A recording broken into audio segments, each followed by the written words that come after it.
Imaginemos perder el derecho a una indemnización o, no sé, ver cómo caduca la licencia de un negocio.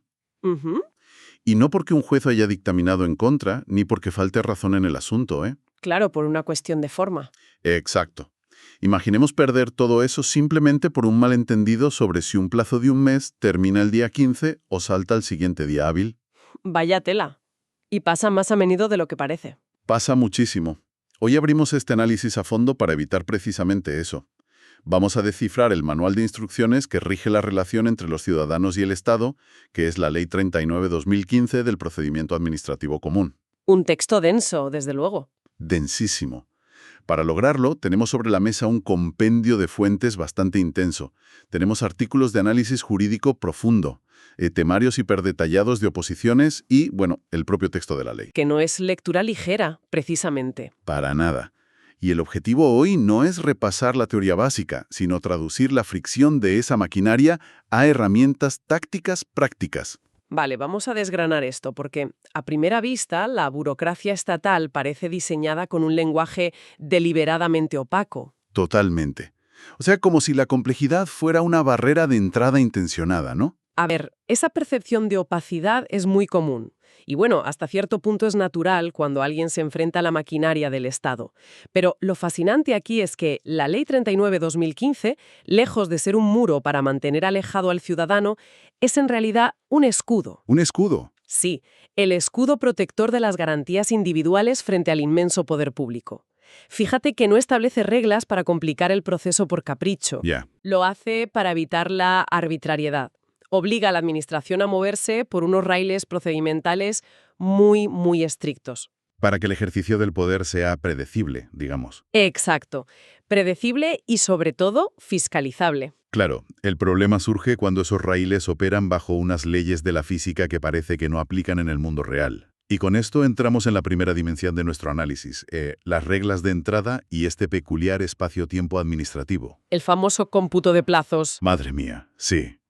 Las fuentes insisten muchísimo en los artículos 30 y 31 que dictan cómo se cuenta el tiempo. Pero, a ver, ¿por qué el legislador en 2015 sintió la necesidad de modificar esto respecto a las normas anteriores? Pues... Porque parece que crear un calendario paralelo donde los fines de semana desaparecen genera más confusión que certezas. Bueno, la intención detrás de ese cambio en 2015 fue, paradójicamente, armonizar el sistema. Armonizar. ¿Sí?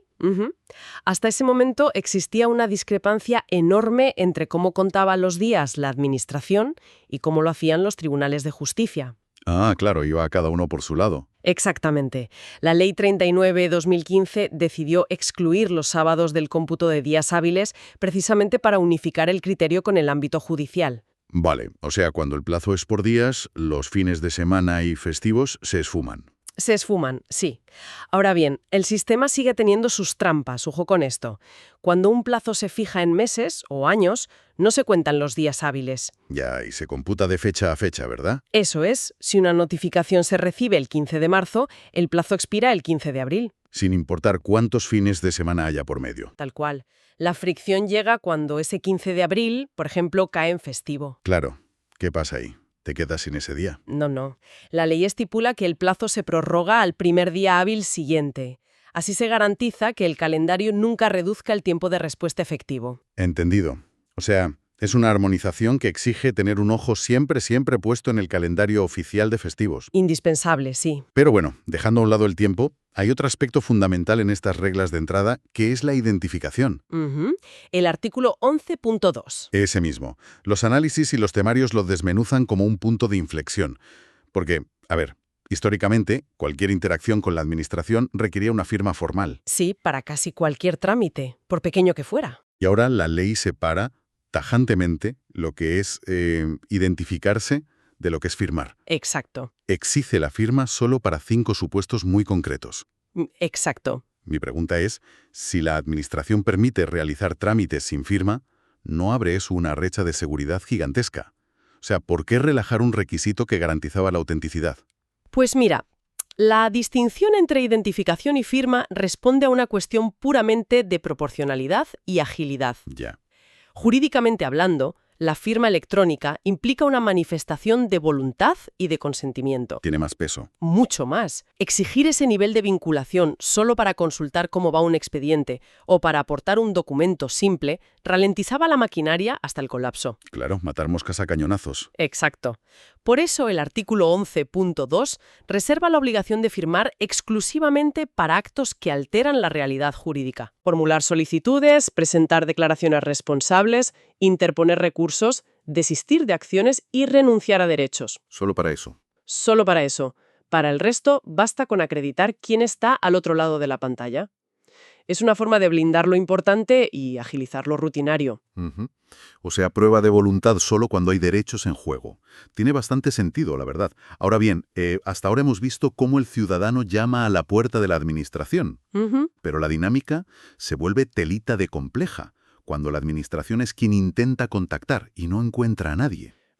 Las notificaciones infructuosas. Claro, el artículo 44 detalla el mecanismo a través del Boletín Oficial del Estado, el BOE, y las fuentes advierten que esta publicación no es una broma, no es una formalidad. No lo es, no. Detona consecuencias legales inmediatas, independientemente de si el afectado lee el BOE o no, que, seamos sinceros, nadie lee el BOE en su día a día. Nadie, claro. Pero es que el edicto en el BOE opera como una ficción jurídica de conocimiento. Una ficción jurídica. Sí, el Tribunal Supremo ha reiterado muchísimas veces que acudir al BOE debe ser la última ratio, el último recurso absoluto. O sea, primero tienen que intentar encontrarte sí o sí. Exacto. Tienen que intentarlo por todos los medios razonables. Pero, si no hay manera, se publica. Y la vez publicado, la maquinaria no se detiene. El reloj empieza a correr. Implacablemente.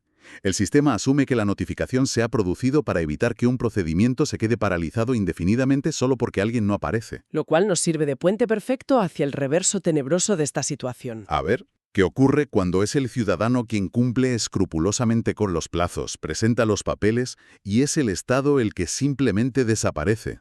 El temido silencio. Cero respuestas. En relaciones personales lo llamaríamos ghosting. Totalmente. Pero claro, cuando te hace ghosting el poder público, el impacto es brutal. La ley lo llama silencio administrativo, en los artículos 24 y 25. Y fíjate que el silencio administrativo es uno de los engranajes más sofisticados del derecho público contemporáneo. Ujú. Partimos de una base. La administración tiene la obligación ineludible de dictar resolución expresa siempre. Es un mandato imperativo. Ya, pero en la vida real los ministerios y los ayuntamientos a veces no dan abasto. Claro, el legislador sabe que la realidad supera a menudo la capacidad de los funcionarios. Así que para evitar que el ciudadano quede atrapado como rehén de esa inactividad, se crea esta figura. Y las fuentes que hemos revisado señalan que la regla general, si el trámite lo inicia el interesado, es el silencio positivo. Eso es. Lo cual rompe esa intuición de que quien calla no otorga. Aquí, si la administración calla, equivale a un sí definitivo. Una resolución presunta a tu favor, sí. Pero a ver, profundizando en esto me surge una duda enorme. Si el silencio positivo es la regla general, ¿podría alguien aprovechar un despiste para conseguir, no sé, una licencia medioambiental descabellada solo porque a un funcionario se le pasó la fecha? Ojo, muy buena pregunta, pero no. Esa es la fisura que el legislador cerró con el silencio negativo. Ah, vale. El artículo 24.1 enumera materias donde la inactividad jamás puede generar un derecho por silencio positivo. ¿Cuáles son esas excepciones? Pues materias que afectan al dominio público, al medio ambiente o a la responsabilidad patrimonial de las administraciones. Claro, cosas sensibles. Muy sensibles. En estos escenarios, el interés general prevalece. Si se agota el plazo y no hay respuesta, opera el silencio negativo automáticamente. Pero hay que ser muy precisos con lo que significa ese silencio negativo, ¿eh? Porque la tentación es pensar que si hay silencio negativo, significa que la administración ha estudiado mi caso y ha decidido que no tengo razón. Y ese es un error de apreciación súper frecuente. Ujú. El silencio negativo no encierra ninguna decisión material, ni positiva ni negativa. Es puramente una ficción procesal. ¿Para qué sirve entonces? Su única finalidad es habilitar la vía de recurso. Le da a la falta de respuesta el valor jurídico de una desestimación para que tú puedas ir a quejarte a la instancia superior o a un juez. O sea, para que no te quedes en el limbo esperando eternamente. Exacto. Y lo más fuerte es que no exime a la administración de resolver. Tras un silencio negativo, la administración aún puede y debe emitir una resolución. ¿Y podría ser una resolución dándote la razón? Perfectamente.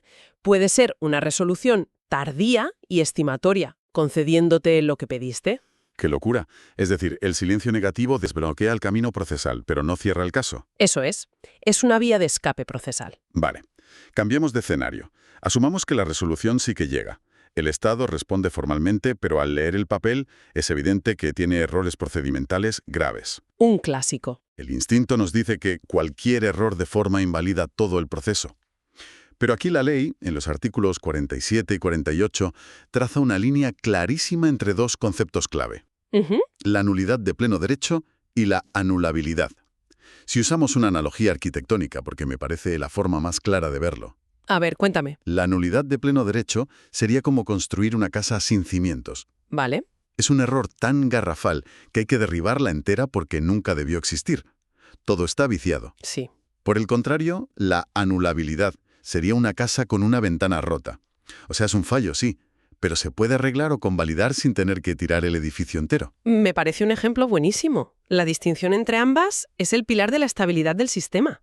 Piensa que si cualquier defecto de forma anulara de raíz toda actuación pública, tiraríamos la casa todos los días. Concretos, ¿no? Sí, muy tasados. Resoluciones que lesionan derechos fundamentales, actos dictados por órganos que no tienen competencia alguna, o saltarse total y absolutamente el procedimiento. Y la anulabilidad, la ventana rota, es el artículo 48. Exacto. La nulidad es tan grave que no prescribe nunca. La Administración puede revisar un acto nulo 20 años después. Madre mía. ¿Y la anulabilidad? Es la regla general ante casi cualquier otra infracción. Hay un plazo de 4 años y, como decías con la ventana rota, los actos anulables se pueden arreglar. La Administración puede convalidar esos vicios y dotar de validez al trámite. Revisando las fuentes, sobre todo los temarios de oposiciones, es inevitable toparse con un debate muy académico, muy de latín. Ya sé por dónde va, sí. Claro.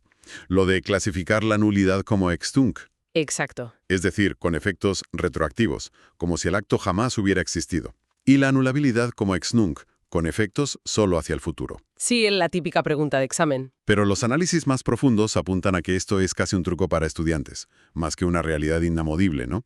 Bueno, si conectamos esto con el panorama general, vemos que es una simplificación muy útil en las aulas, claro, pero la práctica forense es muchísimo más compleja. Ya, la realidad siempre tiene matices. Muchos. Cuando declaras la nulidad de un acto, eliminar todo rastro hacia el pasado choca con la seguridad jurídica y con los derechos de terceros de buena fe. Claro, gente que se vio afectada por eso en su momento. Exactamente. La jurisprudencia impone matices severos, aplicando el principio de conservación de actos. Si la resolución final cae por nulidad, a lo mejor los informes técnicos válidos que se hicieron por el camino se conservan. O sea, no se quema todo el papeleo. No, la retroactividad pura casi nunca existe en estado salvaje en nuestro derecho administrativo. Ese matiz de conservar lo útil me parece clave. Pero bueno, pongámonos tácticos. Identificamos que una resolución tiene esa ventana rota, la anulabilidad, o le faltan los cimientos, la nulidad. Vale. ¿Cómo contraatacamos? Las fuentes muestran que la defensa no empieza al final. El artículo 76 da una herramienta buenísima mucho antes, el trámite de audiencia. Fundamental. Suele abarcar entre 10 y 15 días antes de que redacten la propuesta de resolución. Es el momento donde el principio de defensa cobra vida de verdad. O sea, antes de que tomen la decisión final. Eso es. La ley te permite aportar alegaciones y documentos mientras el expediente sigue abierto. Intervenir aquí puede cambiar la opinión de la Administración antes de que el daño cristalice. Te ahorras años de juicios después. Totalmente. Pero, ¿y si la resolución ya sale mal? Las fuentes despliegan aquí el arsenal pesado, los recursos administrativos. Y destacan 3. El de alzada, el potestativo de reposición y el extraordinario de revisión. Y la clave de esta arquitectura es quién va a revisar tu queja. A ver, explícanos el de alzada. El recurso de alzada es obligatorio cuando la resolución no pone fin a la vía administrativa. Obliga a elevar el problema al superior jerárquico de quien firmó el acto. Tienes un mes, ¿verdad? Tienes un mes, sí, y es un paso previo obligatorio. Si no agotas la alzada, no puedes ir al juzgado. Vale. Luego está el potestativo de reposición, que es distinto. Muy distinto. Como dice el nombre, es opcional y se interpone ante el mismo órgano que cometió el error. A ver, viendo cómo funciona la burocracia, pedirle al mismo jefe que revoque su propia decisión parece perder el tiempo, ¿no? Y estadísticamente lo es. Las cosas como son. Ya. Precisamente por eso, es potestativo, es opcional. Se usa frente a resoluciones que ya agotan la vía administrativa. La ley te da a elegir.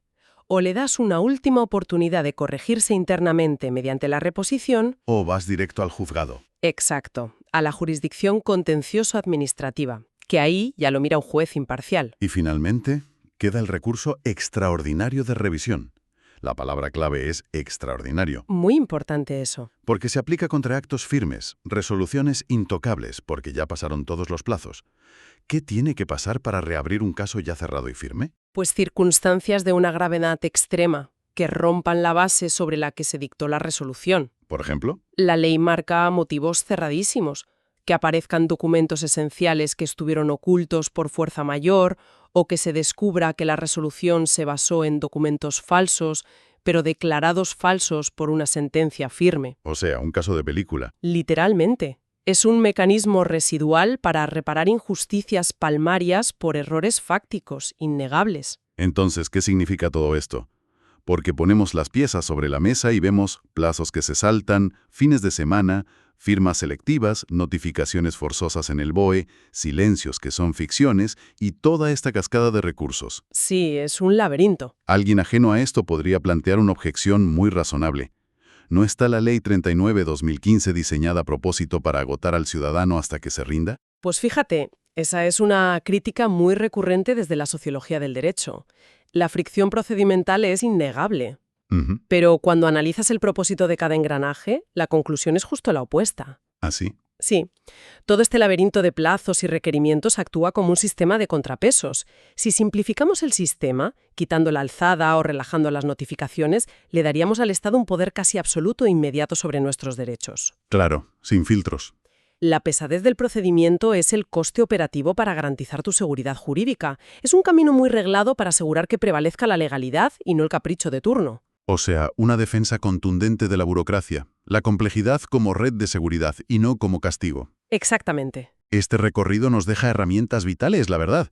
Dominar los plazos es pura supervivencia.